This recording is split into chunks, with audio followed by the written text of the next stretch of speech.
Так, друзья, доброе утро. Эрдик Хелшин, с вами снова Лейла.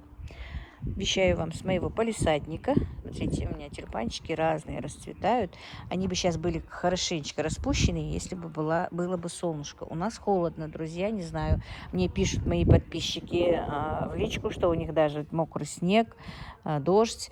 У нас как такового снега, дождя нет, но холодно. Вчера было холодно, сегодня холодно. Смотрю по градуснику, говорят 14 градусов, но неправда, намного холоднее. И боюсь, как бы не было заморозков. Все зацвело, груша, яблоня, черешня, вишня, слива, все цветет, вот лишь бы не было заморозков. Так, я с утром управилась на сегодня. Сейчас уже ближе к 11 часам дня. Зашла сюда, потому что вижу, цыплята что-то клюют. Не замечала, представляете? Оказывается, мои цыплята подъедают у меня здесь все. Все лилии подъеты, гортензия подъета. Так, вот загнала их. Будут сидеть у меня в кладовке. Не буду пока их выпускать. Попрошу мальчиков, чтобы они мне... Хотя я уже просила, но они не успевают просто со своей работой. Чтобы они мне сделали заграждение для них, купили сетку рабицу, и чтобы они у меня были в клетке. А то это не дело. Они там у меня все подъели. Представляете, съели почти всю рассаду у меня. Короче, они мне только так и орудуют тут. Все, больше их выпускать не буду. И раз, думаю, сюда зашла, хотя у меня еще много дел, но решила все-таки убрать. Видите, он растет и растет, этот кустарник дальневосточный. Как-то что-то я не помню. Мне сказали, мои подписчики узнали, что это такое. Это ужасный кустарник, жуткий. Вывести его просто нереально, я не знаю. Если даже вот мне гербицидом сказали, чтобы я попрыскала, делала я это. Но тут гербицидом не разгонишься, потому что цветы у меня тут, чтобы вот так вот опрыскивать. Я знаете, как делала? Шприцом набирала этот гербицид и шприцом на эти вот листочки. Листочки сгорают, а корень у них не горит. Вот такой вот у них корень. Он прям вот по всему периметру, наверное, участка разошелся этот корень. Вот настолько он страшный. Сейчас быстренько пропалю и пойдемте на кухню. Тогда я начала еще... я не ложилась до сухура сегодня, если честно. Начала лепить эти пельмени. 1,5 клеточек этих лоточков слепила. Буду дальше лепить пельмени. Может, о чем-нибудь там поговорим. Выйду с вами на связь. Вчера, как вы знаете, тоже не была с вами на связи. Уже соскучилась. Так, это у мамы телевизор очень громко работает. Дверь открыта. Она же не слышит, а телевизор смотрит. Мама очень любит «Модный приговор» смотреть, любит передачу «Жди меня», всегда плачет в этой передаче. Так, и что она у нас еще любит? Еще какую-то передачу, не помню, смотрит. Вот так вот, друзья. Сегодня тоже, если честно, немножко побаливает, конечно, голова. Утром болела страшно. Но вот вроде бы так разошлась, все свои дела сделала. Более-менее меньше болит уже. Так, и надо мне сделать еще творожок сегодня. Сейчас быстро здесь пропалю, сделаю творог и буду делать пельмени. И мы, наверное, я с вами немножко поговорю, посмотрим. Посмотрим, короче. Холодно, действительно холодно. Наверное, градусов 10, не больше, потому что за эти вот 5 минут, что я здесь стою, я замерзла. Хоть и в теплом платье. Так, ну вот, друзья, закончила я прополку. Как видите, весь этот сорняк прополола. И мне сказали, что нужно розы, чтобы лучше прижились, закрыть место прививки хорошенечко землей. И вот так вот я прикрыла их, не знаю, посмотрим, что будет. Но одна розочка все-таки, мне кажется, не прижилась совсем, она высохла. Посмотрим. Так, это вот не сорняк, это... Календула у меня выросла самоцветом. Чуть-чуть попозже я ее пересажу. Ну все, вот так вот немножко подпушила все. Убрала этот кустарник. Пойдем теперь на кухню. Немножко посуду нужно прибрать. И делать пельмени. Представляете, как холодно. У меня даже нос и руки замерзли. Зайти что-то одеть тоже не хочется. Все, побежали на кухню, друзья. Так, ну и вот, друзья. Творог я, как видите, сделала, посуду помыла. Если честно, уже и время намаза обеденного прошло. Я сделала намаз, помолилась. И теперь хотела заняться пельменями сразу. Дело в том, что мне позвонила моя племянница. И меня позвали сегодня на ифтар, друзья. Я не знаю, меня видно или нет, поэтому хожу туда-сюда. Скорее всего, наверное, видно. Позвали меня, значит, на ифтар сегодня мои племянники, жена моего брата. И мне надо ехать туда. А у меня, пока мы вот с вами отключились... Где молоко? Молоко вон там стоит. Глаза закрой, сразу найдешь. Ты его попросила еще в холодильник поставить молоко, с утра он забыл. Так, и значит, что я хочу еще вам сказать, друзья мои хорошие. У меня вот, как всегда, все вместе наваливается. Меня пригласили в гости сегодня. Ну, меня и пацанов тоже, но вряд ли пацаны поедут, потому что уставшие с работы. Ну, скорее всего, нет, потому что, опять-таки, позвонил мне старший сын, говорит, что к нему сегодня тоже придет на ифтар друг. Мама, приготовь что-нибудь. Ну, готовить-то я по-любому так буду, но он предупредил, что будет еще и друг у нас. И вот такие вот дела, друзья. Мне самой надо ехать в гости, мне надо встречать гостей. Я не знаю что. Но единственное, что я решила, отказываться ехать в гости я тоже не могу, потому что сноха с племянниками были у меня позавчера в гостях, если честно. Правда, не на ифтар, они ехали на ифтар, к своей сестре она ехала и заехала проведать маму, бабушку свою проведать. Дети посидели с мамой, уехали, и как раз мне сказали, что на днях мы тебя пригласим. И теперь, конечно, мне отказаться, ну, никак невозможно. Поэтому, друзья, я сейчас решила приготовить по мальчикам то, что они могут сами себе поставить. Ну, скорее всего, я все накрою, но остальное они сами смогут сами себе сделать. Порылась в своем морозильнике, нашла своих этих петушков, которые когда-то еще замораживала. Хочу отварить. Это самое простое, ну, самое быстрое, что я могу сделать, во-первых. И то, что они сами себе могут тоже накрыть. Сделаю обычную нашу ингушскую подливу картофельную.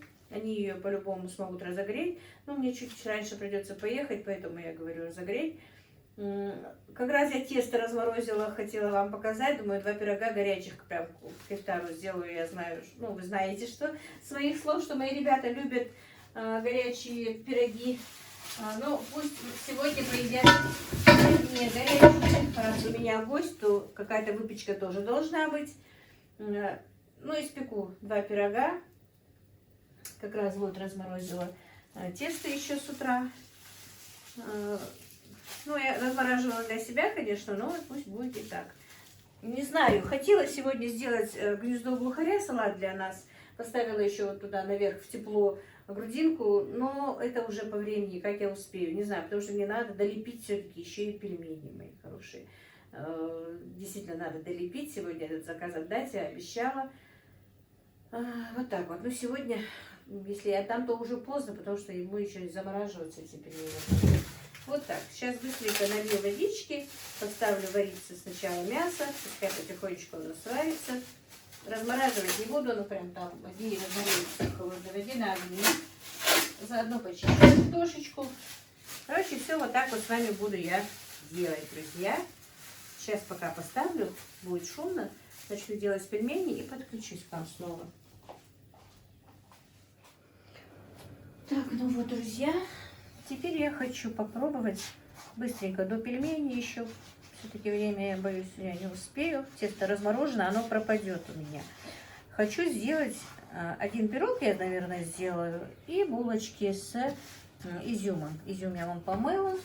Сейчас посмотрим, что у нас получится. Так. Спрашивали, конечно, у меня и тесто на пироги. У меня где-то есть уже на канале рецепт. Но я, наверное, вот сегодня сделаю из заморозки, а потом еще раз покажу просто от начала до конца, как можно, что, как и, ну и какой должен быть рецепт. Так, сейчас я точно не помню, но вспомню. Значит, тут у меня на 5 пирогов идет этот рецепт. Сейчас, минуточку. Так, вот нашла свой рецепт. Значит, ну, чтобы не ошибиться, я его, конечно, так помню, но все-таки. На 5 пирогов теста литр молока, 2 стакана сахара, 5 яиц, 2 столовые ложки дрожжей сухих, 200 грамм сливочного масла. Нужно сначала поставить опару, а потом замесить не очень крутое тесто, друзья. Вот и все. Если я не забуду, то я и ссылки напишу еще раз, что нужно для этих пирогов.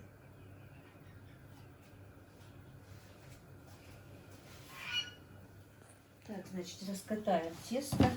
Вы знаете, пока я утром, когда снимала, было холодно, а сейчас смотрю, уже и солнышко потеплело, погода изменилась, все хорошо.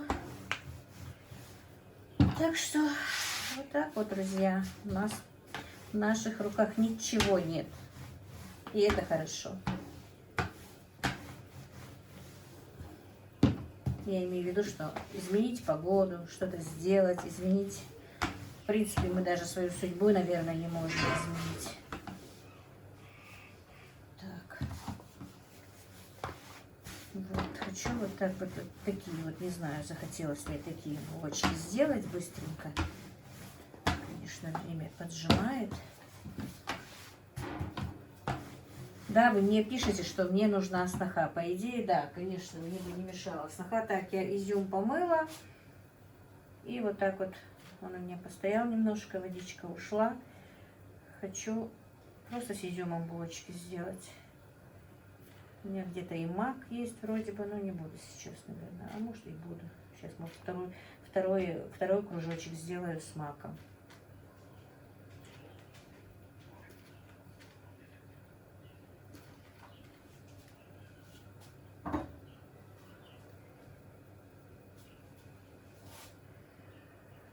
Ну, просто в рулетик вот так вот завернем.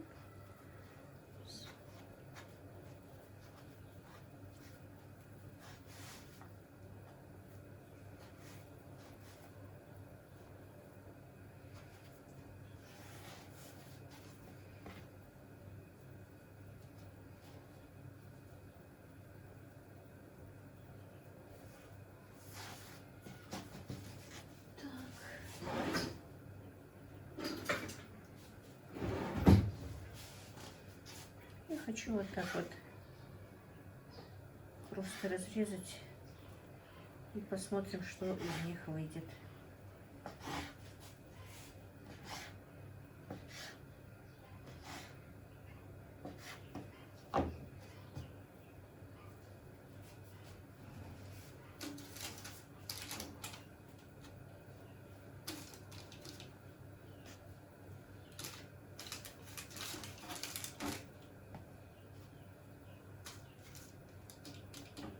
Пусть подходит.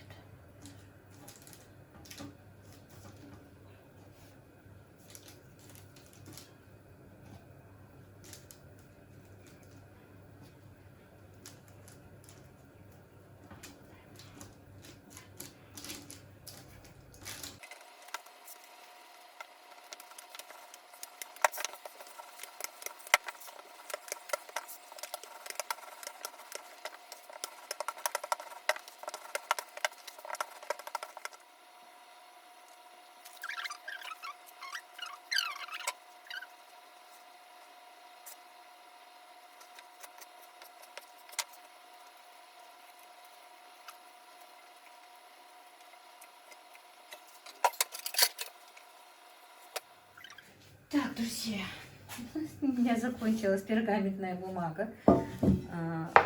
Сейчас я хочу сделать пирог, как я уже сказала. И будет у меня начинка в пироге варенье из черной смородины. В этом году точно буду делать повидло, потому что, как видите, к выпечке я вернулась. Я долго не дружила с этой выпечкой, даже вот не делала, не рисковала. Я уже рассказывала об этом. Но теперь мне что-то понравилось снова заниматься этим делом. Так что в этом году будем варить с вами, если даст Всевышний, повидло из разных фруктов и ягод, я надеюсь. Так. Не знаю, я уже, если честно, не знаю, мальчики любят. Ну, любят, не любят, поедят черную смородину. Именно в пироге как-то я его и не делала. Если была бы перетертая, то хорошо. Вот это вот варенье само по себе из черной смородины я люблю. Вот именно не перетертое, не в сырое, а вот именно вареное. Я знаю, что тут, конечно, пользы меньше, но вот я его сварила специально для себя. Ну, решила и в пирог его сегодня задействовать. Вот так вот, друзья. И знаете, я даже боюсь сказать, вот, наверное, хотя говорить нельзя. Ну, машалла будем говорить. Головная боль прошла, не знаю почему, но вот я что-то прислушалась, думаю, да у меня же не болит голова. Даже странно. Так, и у меня есть немножко орешки. Наверное, я туда еще и орешек понакидаю. Просто так быстренько, вот так вот. Или терочкой, или... Да вот так вот даже ножом быстро сделаю, чтобы немножко был...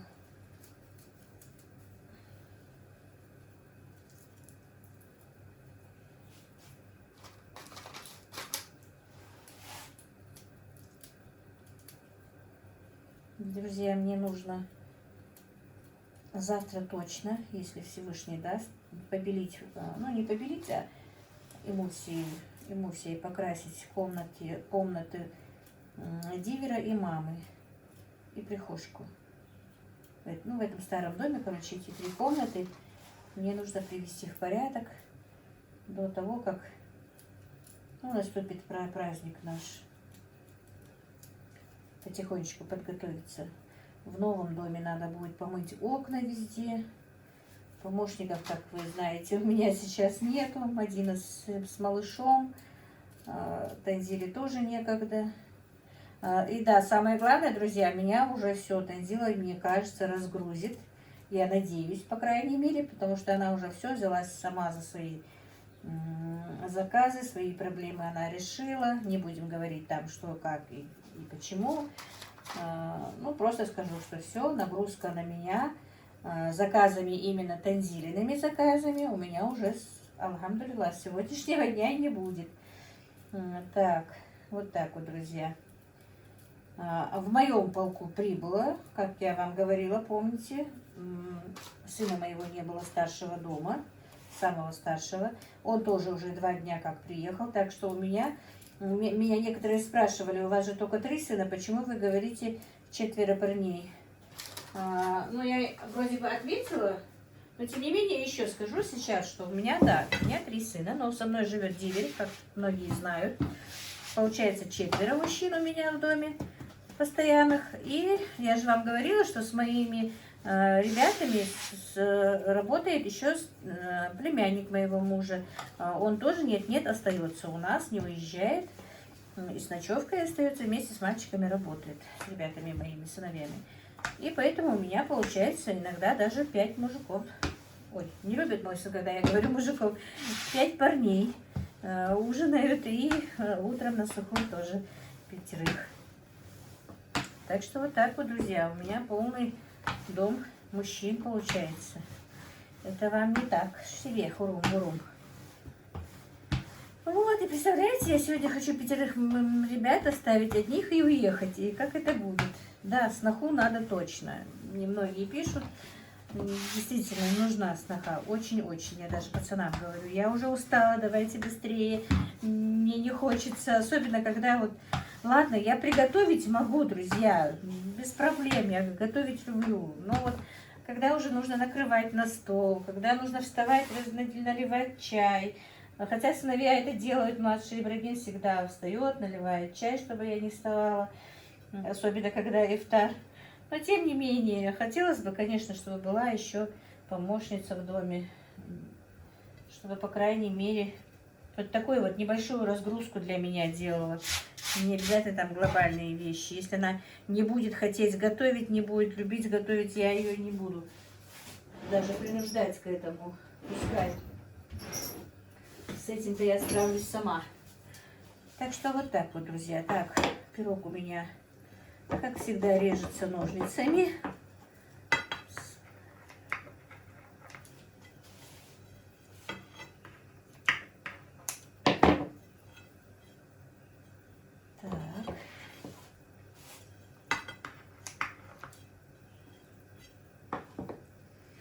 Надеюсь, он не прилипнет к этой сковороде. Потому что нету бумаги. И на рынок мне надо как-нибудь в один день выбраться. Надо закупиться. Все уже почти заканчивается. И еду кое-какую купить. Сухофрукты закончились. Так, и надо мне... Маме прислали 1000 рублей, прислала Фаина, моя подписчица. Но я ей еще ничего не покупала, потому что приезжала сестра моя на днях, приезжала сноха моя на днях, тоже я вам уже говорила. Они все привезли маме разные вкусняшки, которые она любит. Думаю, вот как они закончатся. Но я ей сказала, что прислали, она там молится за нее, она попросила, чтобы упомянули ее в молитвах. И я сама ее упоминаю. Огромное спасибо тебе, Фаиночка. У нее имя не Фаина, но мне так легче. А так я ложу телефон, чтобы знать, какое у тебя имя там. Так, вот так вот. И пусть поднимется тоже, друзья.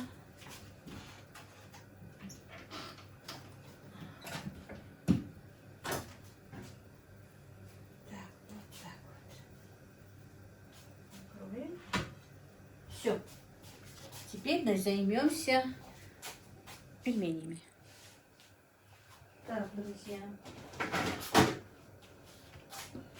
Как я сказала, сын мой приехал. И теперь у меня несколько заказов ждут отправки. Заказывали мне вот это блюдо, как помните, 2-3 блюда. И такие лотки. Таких, как таковых лотков не было в магазине, и сейчас нет. Я несколько раз спрашивала. Я купила вот такие вот потоньше, которые, не потоньше, а которые не такие глубокие. Сейчас покажу вам. Вот такие вот, видите, они не глубокие такие. Для пельменей годятся. Вот для мант они все-таки не очень-то. Для манты, пельмени, галушки в них можно замораживать. Но, к сожалению, пока в магазин нет доставки вот таких вот глубоких. Так, я разложила мясо, чтобы долго вас не занимать. И вот хочу немножко с вами, наверное, поговорить о учебе. Как раз меня там спрашивали в личке, почему, как. К сожалению, да, у меня нет высшего образования, у меня незаконченное среднее, не среднее, а незаконченное профессиональное, можно так сказать. Когда я поступала, если честно, поступала на филологический, хотела быть преподавателем русского языка, литературы или журналистом. Была такая у меня задумка, но я не добрала. Тогда у нас, когда мы поступали, был набор баллов, друзья. Я не добрала 1 балл. И в этот год не смогла больше поступить никуда. И чтобы год просто так не ходить, сдала документы на бухгалтерское училище просто. Тогда они назывались училищами. Просто так, чтобы вот действительно не пропал год. Я училась в бухгалтерском училище, была отличницей, если честно. Была и в школе отличницей, но уже после 9 класса немножко, конечно, скатилась. Нас было 4 девочек в школе, немножко расскажу школьную свою жизнь, наверное. 4 девочки, 4 подружки, 4 отличницы нас было. До 8 класса. У нас же раньше 8 классов были экзамены в 8 классе. Вот. И эти 3 девочки ушли после 8 классов, поступили в училище, а я осталась. Мне не дали пойти в училище вместе с ними, я осталась. И знаете, как таковое, наверное, выросла. Уже все-таки мальчики, может быть, были на уме, не знаю точно, но в учебе немножко стало меньше уделять учебе внимания, и все-таки стала не отличницей, а уже так, были 4, короче говоря, у меня в 10-классном образовании, в аттестате об образовании 10 классов, что я закончила, есть там, по-моему, 2 четверочки, больше нет, но 2 четверки есть. Немножко упустила этот момент. И вот я уже поступила, как говорю, в училище. В училище у меня оказалось, я жила в Осетии, как вы знаете, и поступила тоже в Осетию в училище, в Владикавказ. И там в основном были все преподаватели русские, осетины, но одна преподавательница и как раз классная руководительница была ингушка. К сожалению, я не помню ее ни фамилии, имя, по-моему, Радимхан была, точно не знаю. Это что настолько было давно. У нас было 5-6 девочек-ингушек в группе, но вот она ко мне привязалась. Я не знала почему, узнала только потом, что не давала мне продуху, не давала получать мне четверки. Если даже я получу четверку, мне ее преподаватели не ставили, мне нужно было пересдать ее на пятерку. И скажу почему. Потом она мне сказала, что она закончила какую-то академию в Москве и хочет, чтобы я там тоже училась. И поэтому мне нужно закончить это училище на красный диплом. И хочешь не хочешь, мне приходилось получать пятерки, учить, зубрить, учить, ну, хорошо учиться. И в один момент, чуть-чуть мало, она узнала, что ко мне начали свататься. А сватались у меня вот этот момент был, друзья, какой-то дурацкий момент для меня, в моей жизни, конечно. Это было где-то, я вам скажу, в январе, наверное, месяце. Не знаю, каким путем она узнала, что ко мне сватаются. Во-первых, сватались. Во-вторых, несколько раз я уворачивалась от того, тогда у нас воровали девушек, друзья. Несколько раз уворачивалась от того, чтобы меня не украли. Ну, каким-то, не знаю, образом. Потому что, ну, у нас еще девчонки ингушки учились, может быть, они ей сказали. Она об этом узнала. Короче, она узнала, что идет у меня, и некоторые люди сватаются, и все мои проблемы она узнала, она меня вызвала к себе, и она со мной поговорила. И сказала, что у нее племянник, какой-то родственник, я точно не помню, племянник, родственник, живет в Звездном городке, Звездный городок же, ну, где вот космонавты. Ну, он не космонавт, но там вот он военный, он там живет, он парень, ее родственник, и типа вот она хочет, чтобы, ну, познакомить нас, хочет засватать меня за него, и сказала, что он был женат, разведен, правда, но вот метит меня для него туда, и поэтому хочет даже, чтобы я училась на отлично, чтобы я поступила в академию в Москву, в которой сама она училась, и поэтому не хочет, чтобы я получала плохие оценки.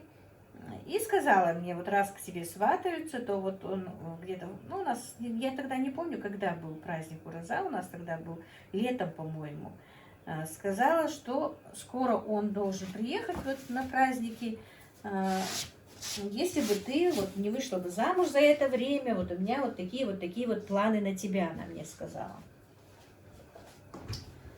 И попросила еще вызвать мою маму к себе, что она хочет с мамой поговорить. Но мне пришлось все-таки маму вызвать, а насчет парня я уже не помню, но мне неудобно, наверное, даже было, я не знаю, ничего не сказала ей, но маму вызвала. Она поговорила с мамой, и мама пришла, я же не знаю, о чем они говорили, и мама пришла вечером, ну, приехали домой вместе, и она мне говорит, что вот, ну, то же самое, что она мне сказала, что вот хочет, чтобы меня засватать за своего там племянника. Ну, а тогда я же действительно молоденькая, 18 лет, и маму задело то, что парень был женат. Она говорит, нет, ни за что в жизни я тебя не отдам за парня, который был, во-первых, женат, во-вторых, он живет не здесь, он живет в Москве, откуда, ну, Подмосковье, по-моему, я даже не знаю, где этот город. Королев, по-моему, я точно не знаю, короче говоря. И если у него там, может быть, там у него и русские там девушки, жены неофициальные, есть жена или еще что-то, я тебя никогда в жизни за него замуж не отдам. Вот такой вот, вспомнила сейчас для пельмени для вас такой вот кусочек моей жизни, ну, вспомнив про учебу. И вы знаете, действительно в это время как-то Я как-то в прямом эфире, по-моему, и говорила о своих этих похождениях для свадебных, можно сказать. И вы знаете, действительно, вот с этого момента, ну, нахлынули эти все сватовство, не знаю, как-то вот один за одним, и уже вот я даже не знаю, почему и как все это происходило. Но в итоге не буду. Знаю почему, есть много чего сказать, но признаюсь честно, из-за нашего менталитета много чего не могу рассказать. Просто вы меня извините. Ну, хоть я и начала эту тему, но то, что вот могу сказать, просто скажу. И так получилось, короче, в одно и то же этот промежуток времени, с января по март, ну, где-то около 6-7 сватовство было таких разных. И от одного я вообще почти уже у машины убежала. Получилось так убежать, что он меня не украл. Как я повторюсь, раньше же у нас воровали. Ну и вот в этой борьбе женихов, как бы, получается, сватовства. Не будем говорить что да как я сказала, из-за менталитета. Ну, так выиграла сватовство моего супруга, как бы. Скажу честно, мы не были знакомы. Буквально 5 минут я его видела. Ну, так получилось, короче говоря. Не будем вникать что да как. И меня засватали. Засватали, это был март месяц, начало марта.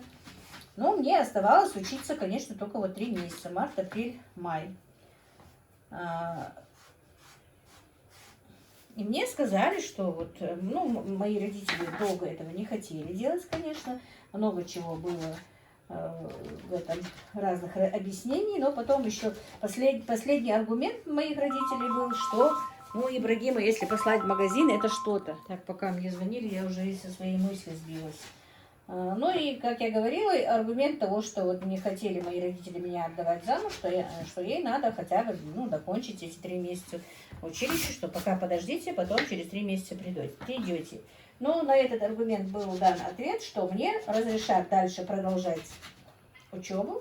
Это обычно у нас происходит и сейчас, если честно, и многие не сдерживают это слово. Так, если дверь не прикрыть, то мои гуси вообще даже здесь слышат, их не дают поговорить.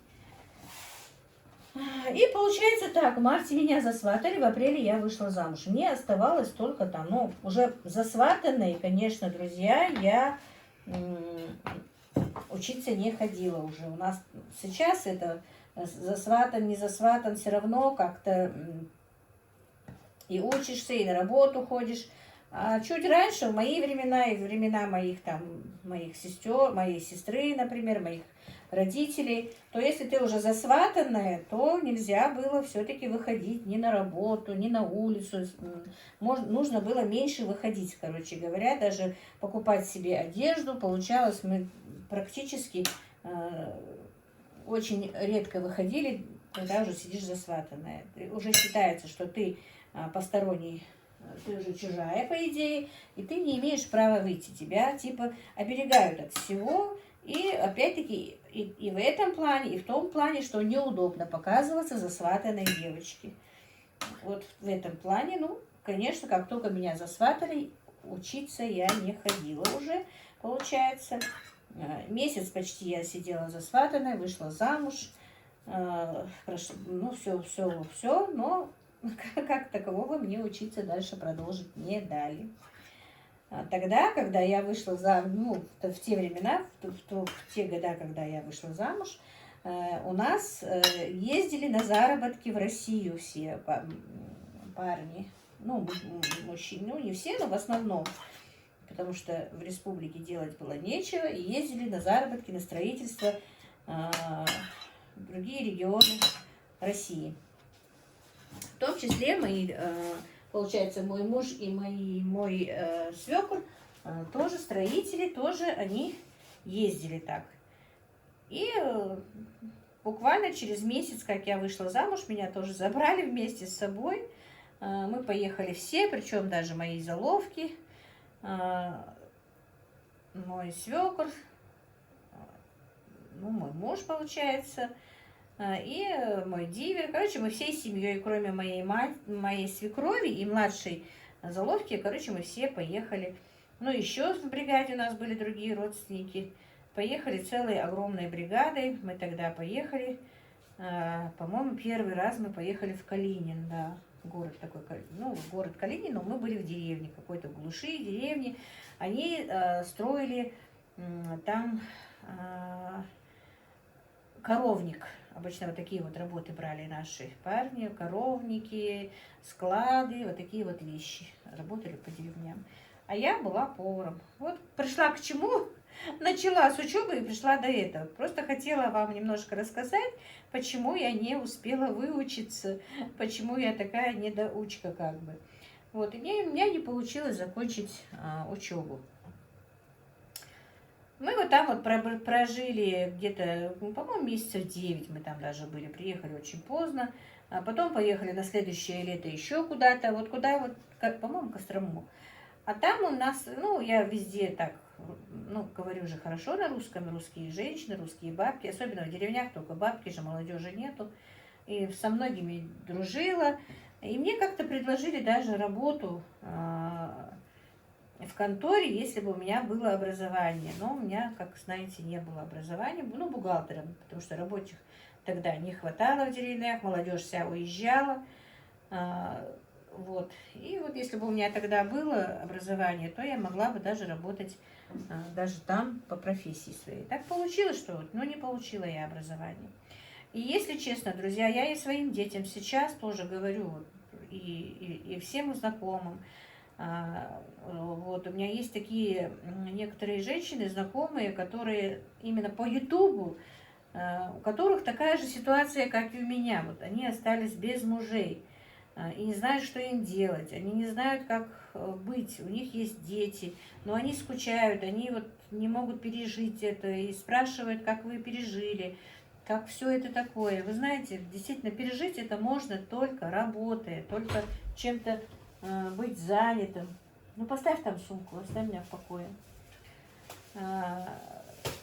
Только так можно. Прикрой дверь. Как-то пережить это горе, если честно, друзья. Поэтому нужно быть занятым. Если есть профессия, пойти постараться на работу. Если нет профессии, то, конечно, можно пойти учиться. Сейчас, вот на данный момент, я жалею. И мне казалось, что когда вот у меня умер муж мой, мне было 38 лет, мне казалось, что я слишком уже взрослая, слишком поздно или учиться, или что-то делать. Мне казалось это поздно. Вот теперь, вот на данный момент, но я знаю, что тогда мне не было поздно. Сейчас, да, мне поздно.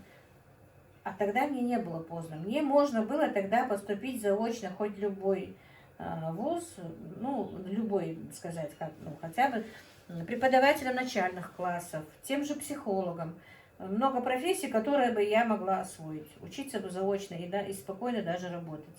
Но как-то об этом я тогда не задумалась. Я не знаю, почему-то решила, пошла трудным путем, начала с того, что пошла, устроилась на работу собирать там по картошку, огурцы, а потом уже сама начала этим делом заниматься, это втянулась. Вот пошла по трудному пути. Теперь, конечно, ну, это все-таки тоже все в руках Всевышнего. Если бы мне нужно было, мне было бы суждено учиться и получить какую-то профессию именно полегче, я, наверное, бы получила. Но, тем не менее, ведь говорят все-таки, ищи свою судьбу тоже.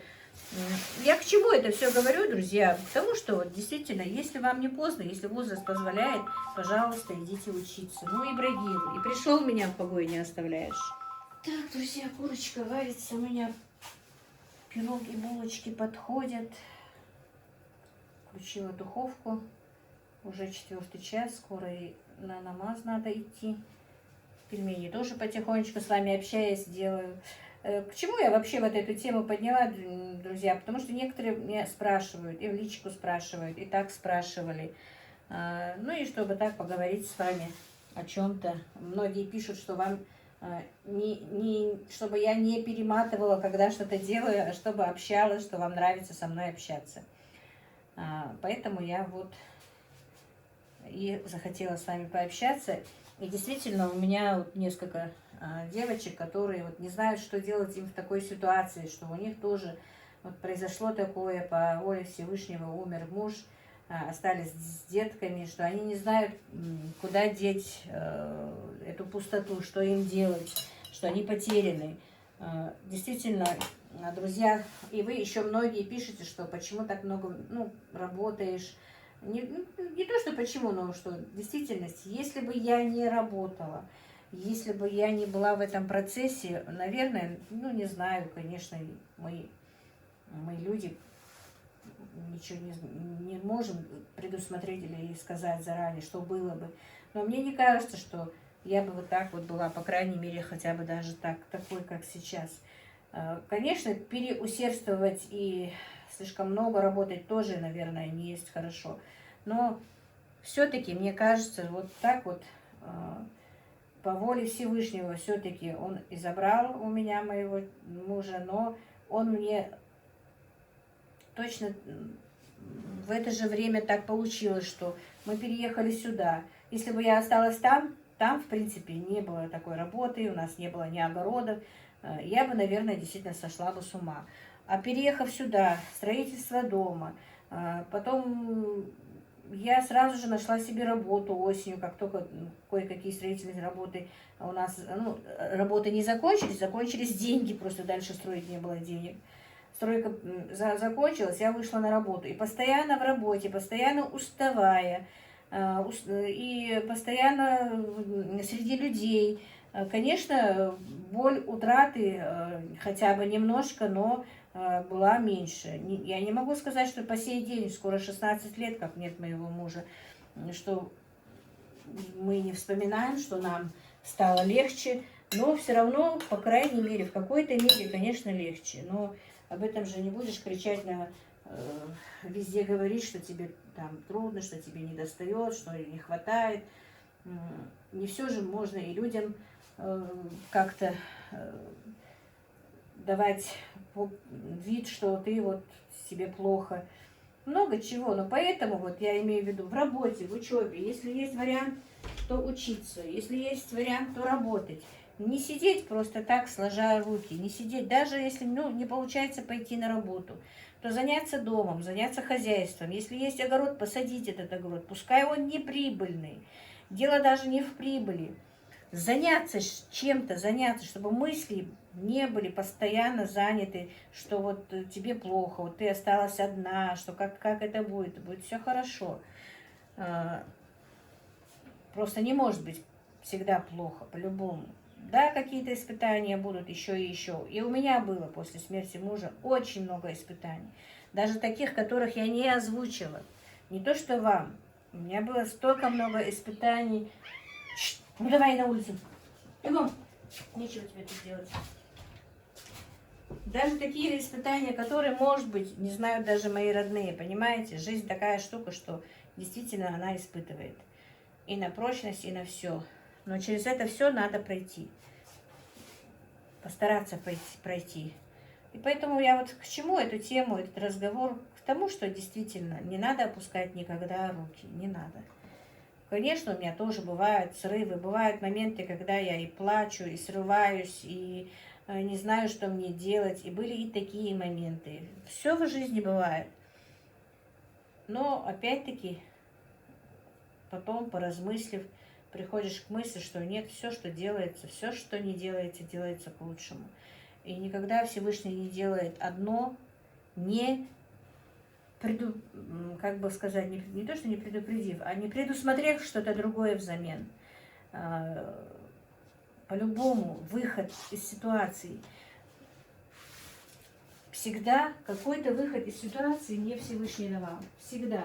Не было такой ситуации безвыходной, чтобы... Вот что мне делать, казалось бы. Но все равно какое-то решение потом приходило. Какое-то решение, какой-то выход из любой ситуации, которая к нам поступала. Ситуаций было, поверьте мне на слово, очень много.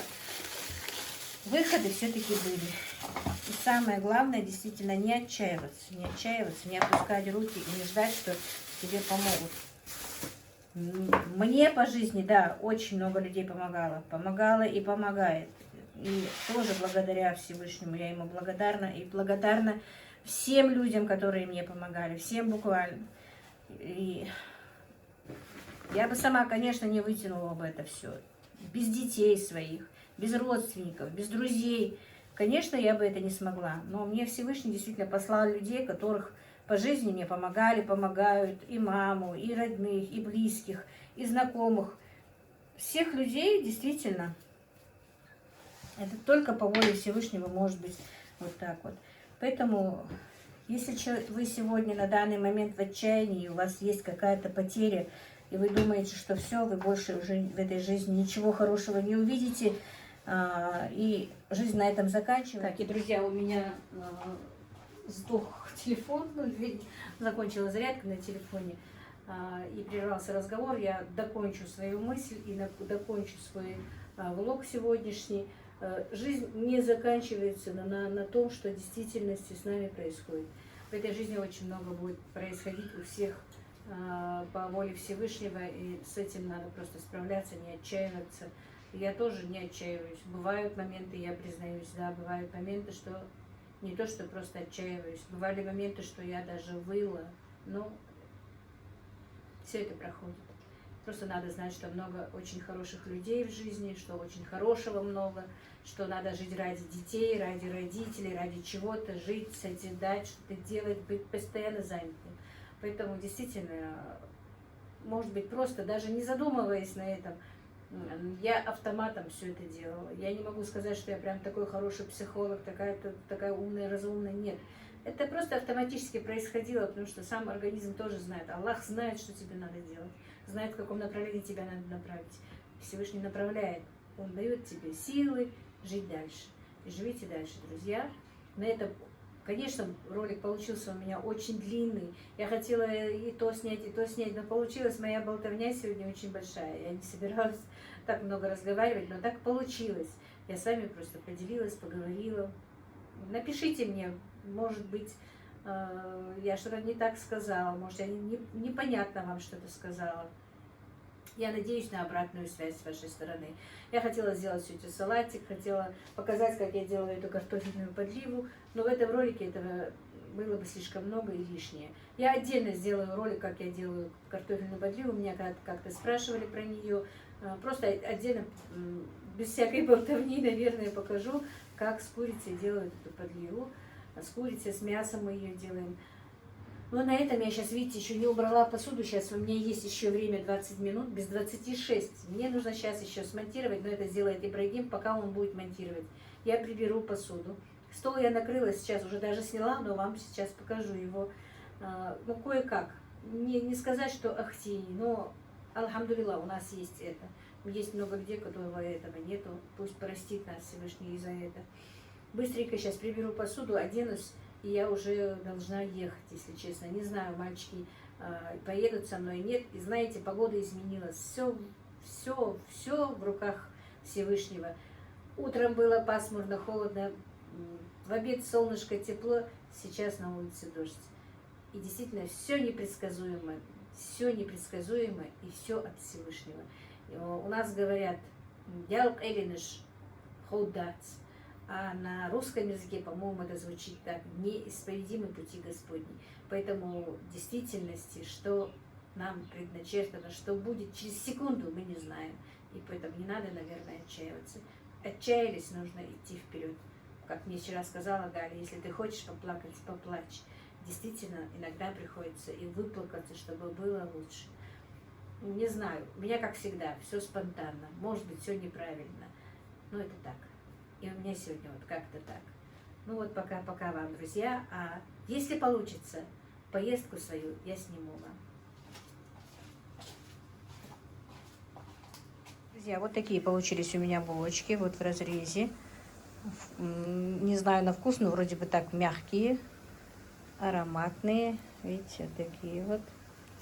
И пирог тоже у меня готов. Сейчас покажу вот пирог, но я его еще не вынимала из сковороды. Так, снизу. Я сейчас оторву прям вот этот вот. Вот такой вот.